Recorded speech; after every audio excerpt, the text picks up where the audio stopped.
When France was finally liberated from the Nazis and World War II came to an end in 1945, all of France, in its artistic, literary, and intellectual life, was swept up in a wild enthusiasm for Jean-Paul Sartre, the champion of human freedom, which they were celebrating.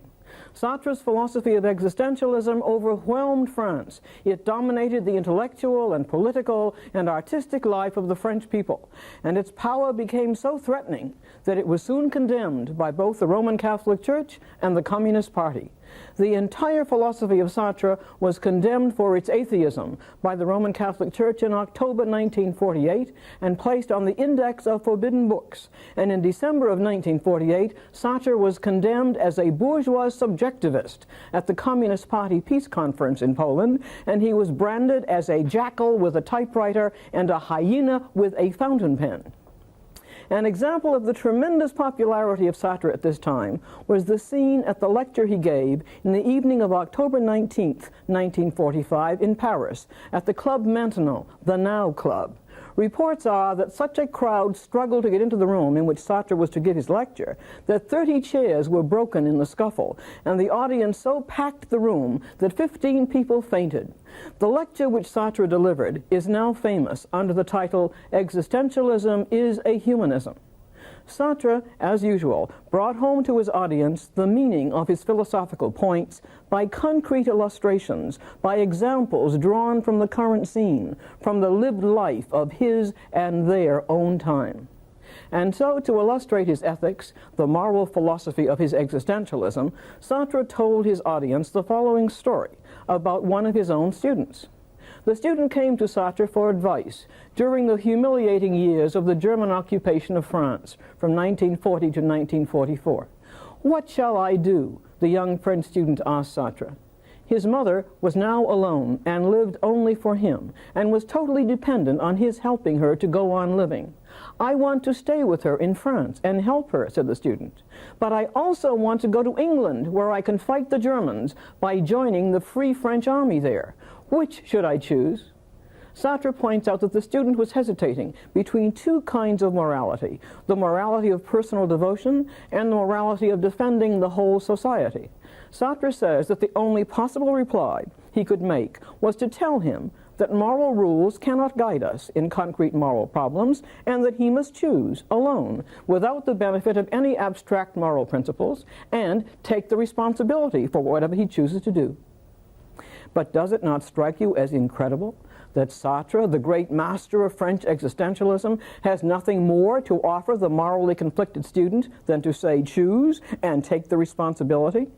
Does not Sartre present himself, along with Kierkegaard and Nietzsche, as being the type of philosopher who wants to offer a philosophy for modern man to live by, a philosophy which will provide guidance for man in the modern world? What does Sartre offer us as a moral philosophy for our time? The key to his moral philosophy he already gave us in his concept of bad faith. Bad faith, we have seen, is lying to oneself. It is self-deception. It is pretending that we are not free and responsible for what we are and what we do. Bad faith is pretending that we are causally determined, as inanimate things are, and that we have no freedom and are not responsible for our lives, that we are only victims of circumstances, passive products of our conditioning. But to be in bad faith is inauthentic. It is not being true to what we are as free and responsible conscious beings. In place of bad faith, Sartre sometimes uses the closely related concept of inauthenticity. Inauthenticity is the attempt to escape from the truth of what we are as conscious beings, free to choose the meaning of our world, free to make ourselves by the projects which we choose, and totally responsible. And Sartre also claims that bad faith and inauthenticity involve us in alienation. To live in the self-deception of bad faith, to live in the inauthenticity of being untrue to human conscious being, is to live in alienation from oneself, to be alienated from one's own freedom as conscious being, and to regard oneself as a thing compelled by circumstances. Still, another related concept which Sartre uses is the spirit of seriousness.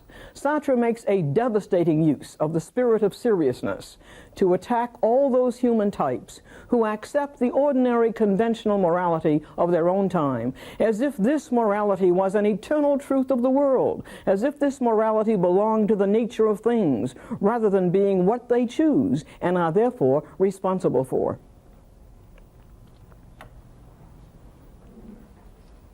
In the novel Nausea, Sartre lashes out at the spirit of seriousness of those men, those pillars of society, those eminent citizens whose portraits hang in the art gallery of the city of Bouville.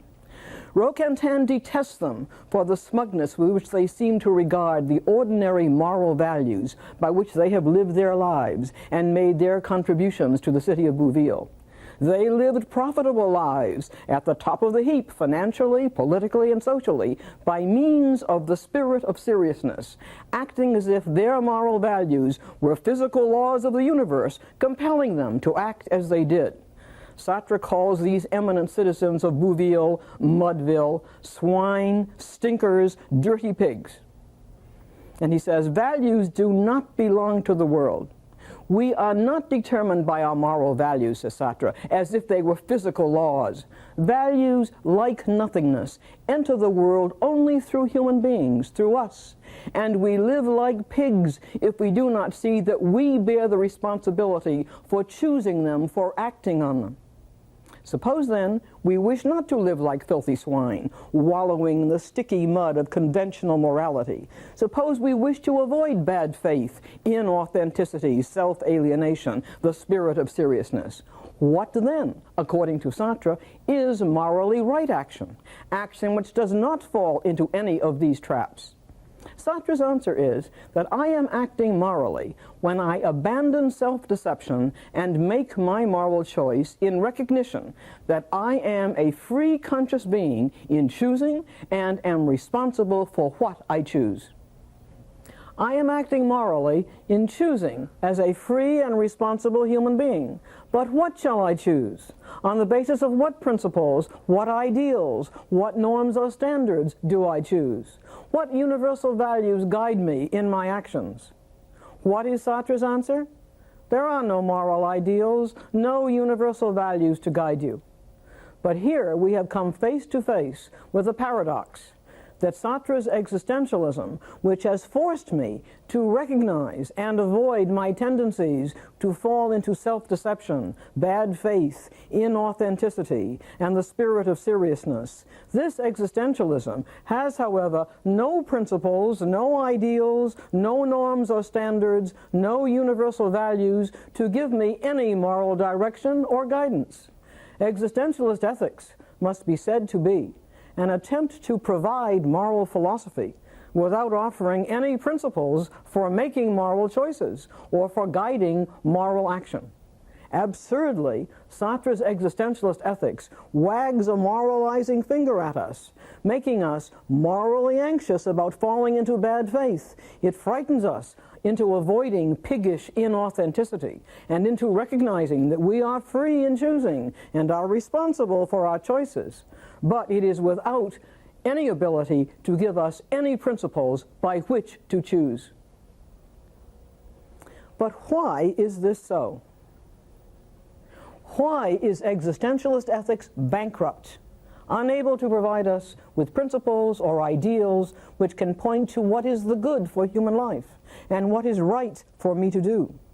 Sartre explains this in various ways.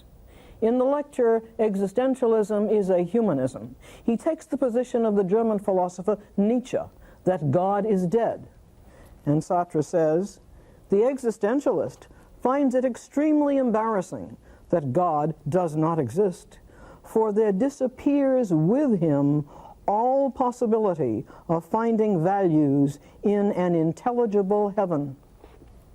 To state Sartre's point in the simplest way, since God is dead, there is no longer any source of absolute values for man. It is nowhere written, says Sartre, that the good exists, that one must be honest or must not lie. since we are now upon the plane where there are only men. Since God does not exist, he cannot be the foundation for our moral life. Immediately, Sartre quotes the great Russian novelist Dostoevsky and Dostoevsky's startling claim that if God did not exist, everything would be permitted. And Sartre says that, for existentialism, is the starting point. Without God, everything is permitted, and we are free. God's laws, God's rules are no longer binding upon man. With the death of God, we are now left alone in the universe as the only conscious beings. Moreover, our existence as conscious beings precedes our essence, since strictly, in the absence of God, human beings have no essence. There is no human nature which they share. In this way, Sartre reaches the conclusion that no moral values or ideals are any longer available to us. No Platonic essence of man or of human nature directs us to fulfill our essence or our human nature, and no God presents us with a divine ideal of human goodness and virtue for us to aspire to achieve. In a sudden burst of eloquence in the packed public lecture, Sartre sums this up, and he says, "Thus we have neither behind us nor before us, in a luminous realm of values, any means of justification or excuse. We are left alone, without excuse. That is what I mean when I say," says Sartre, "that man is condemned to be free." We are without any means of justification or excuse, Sartre tells us. We have no excuse for denying our freedom. The death of God has set us free from his rules and his governing of the world. We are free, but without any means of justification, without any moral principles to justify what we do, to serve as a foundation for our lives. There is also another line of explanation which Sartre gives for there being no existentialist ideals or moral values to guide your life. This line of explanation closes out the possibility that you might discover values for human beings in the world of nature. But Sartre has already closed out this possibility by his view of the region of things, of nature, of being in itself, as causally determined, without freedom, without consciousness, simply, brutally, superfluously there. Values do not belong to nature, to the world. They belong to us, to being for itself, to conscious beings. Values, like nothingness and negation, enter the world only with conscious beings. I turn in vain to nature, to the world of things, to find any values which would justify my moral life.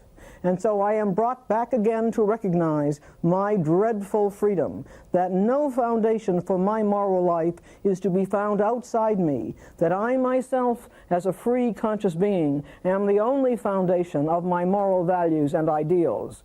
And I myself have no foundation. I am only an empty, freely negating consciousness without substance and without essence. Sartre has already made this point in a powerfully crushing way in the first section of Being and Nothingness, where he said, "My freedom is the unique foundation of values, and nothing, absolutely nothing, justifies me in adopting this or that particular value or particular scale of values." And this is why Sartre's only reply to his students' moral problem was, choose.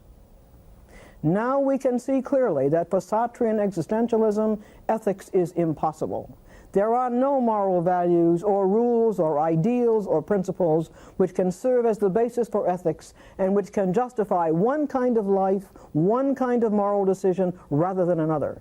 And so, our first criticism of Sartre's existentialism is that it has made ethics impossible. A second criticism is that Sartre has indeed given us one principle for our action: to avoid bad faith, to act authentically. That is, to act with the consciousness that I am free in what I am choosing to do and responsible for my choice. But Since Sartre has removed any justification for choosing A rather than B, then my choice is arbitrary. It is simply my choice, but it has no foundation. It is absurd. The rule, avoid bad faith, choose authentically, simply tells me to acknowledge my freedom in choosing. But it is not a moral rule. It is an empty rule. It contains no content as to what is morally worth anything or what is morally hideous.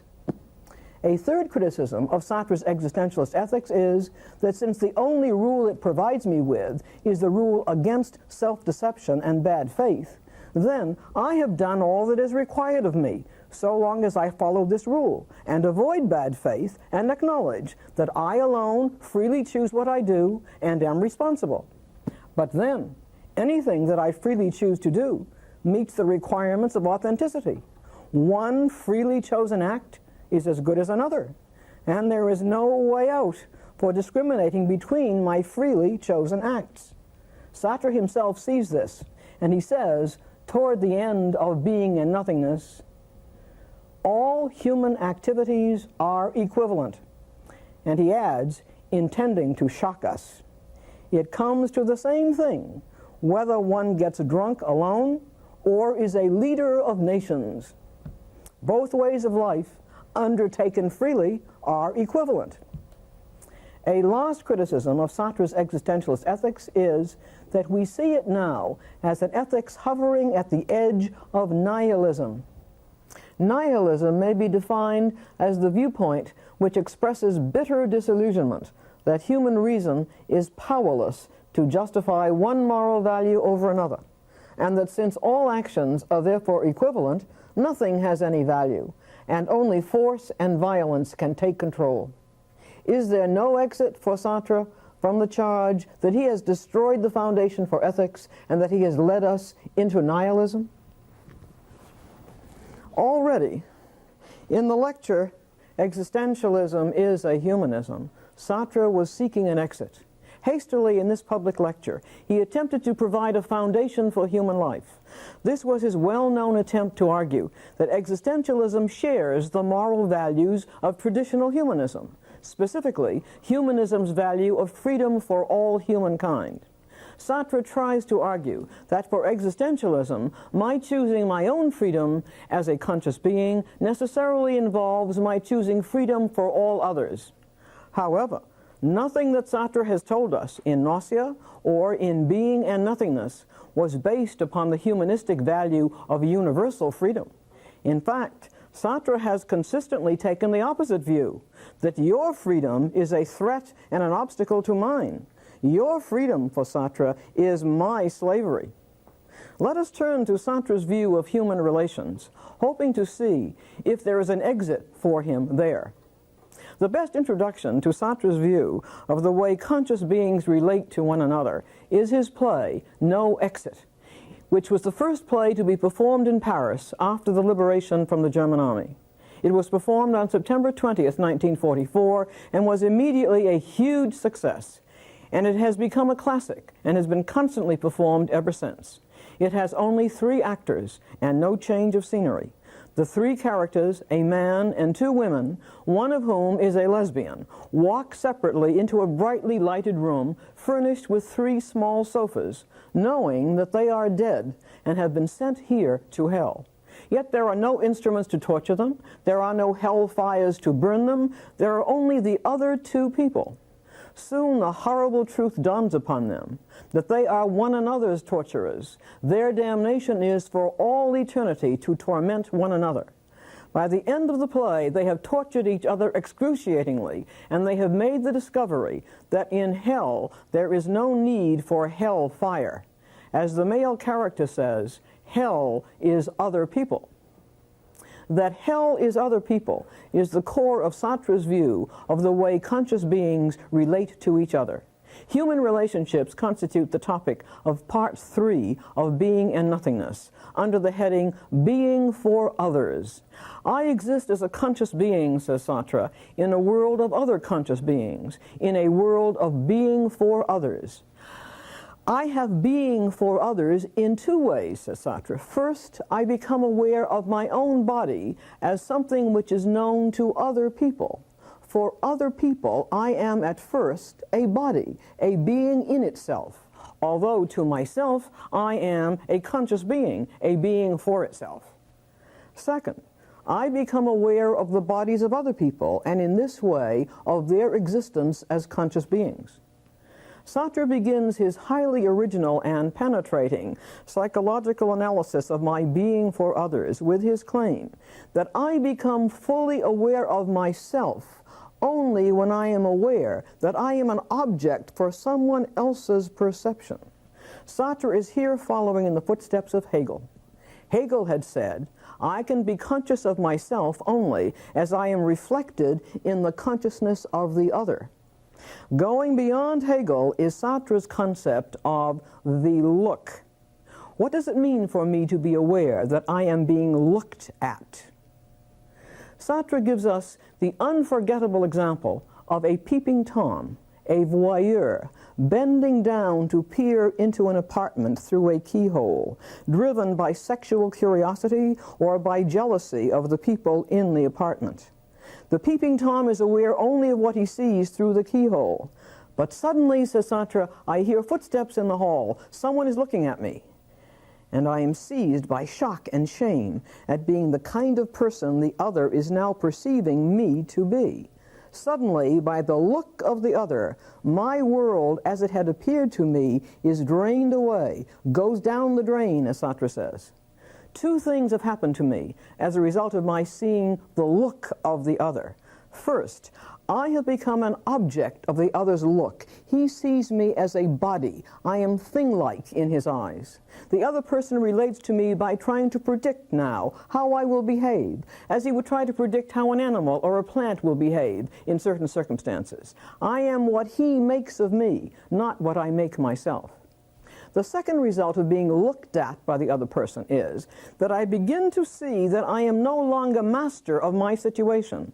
The other is making his own predictions of me. He has been looking me over and making his own evaluations of me as a person. He is judging me and putting labels on me.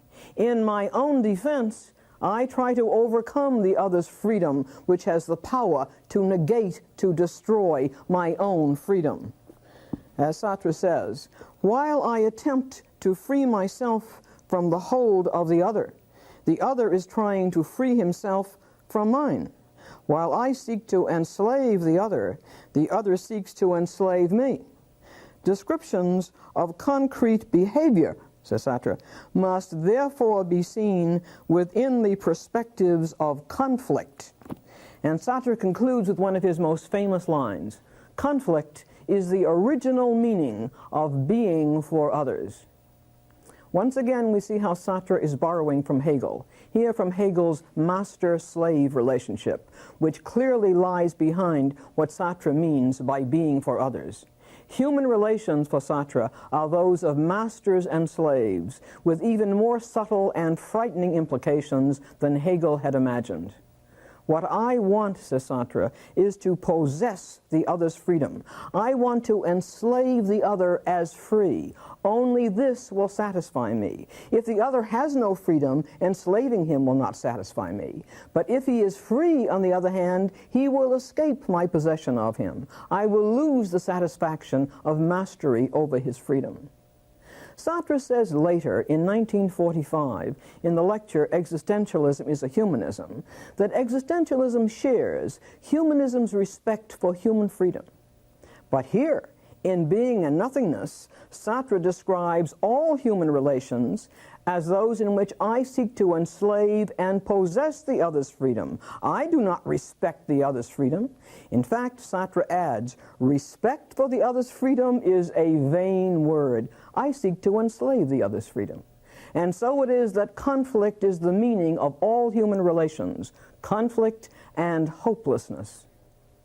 Especially hopeless is the relationship of love. In love, too, what the lover wants is not merely the physical possession of the other, but to possess the other's freedom.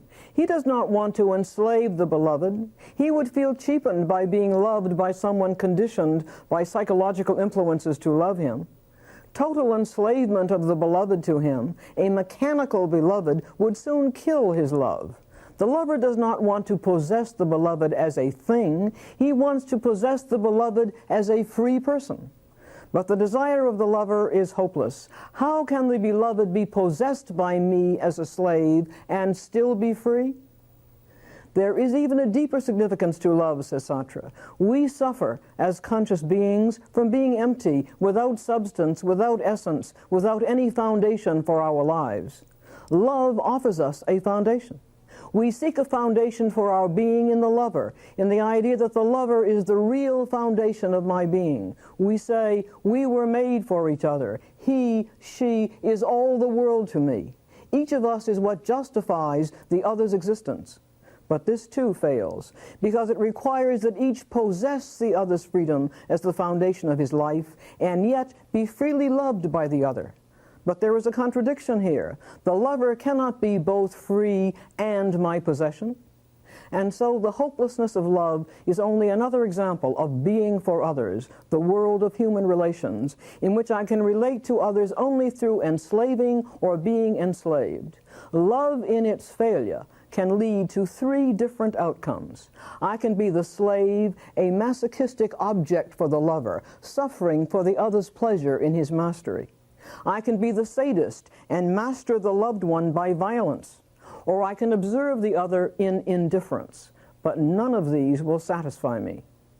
In love, Sartre said, as in all our other human relationships, we end up either enslaving the other or being enslaved, in the position of either sadism or masochism. We may try hating the other when we cannot possess him, but hate, says Sartre, does not enable us to get out of this circle. Nothing remains for us except to be indefinitely tossed from one to the other of the two fundamental attitudes. Human relationships are conflicted and hopeless. They are no source of moral ideals or principles. There is then in human relations no exit for Sartre from the moral bankruptcy of his existentialism. Is this wretchedness where Sartre leaves us? No. He adds a strange footnote in Being and Nothingness, in which he says, these considerations do not rule out the possibility of an ethics of deliverance and salvation, but this can be achieved only after a radical conversion, which we cannot discuss here. What is this ethics of deliverance and salvation? What is this radical conversion? It is Sartre's great bombshell, his radical conversion from existentialism to Marxism and communism, a total turnabout to which we will turn next time.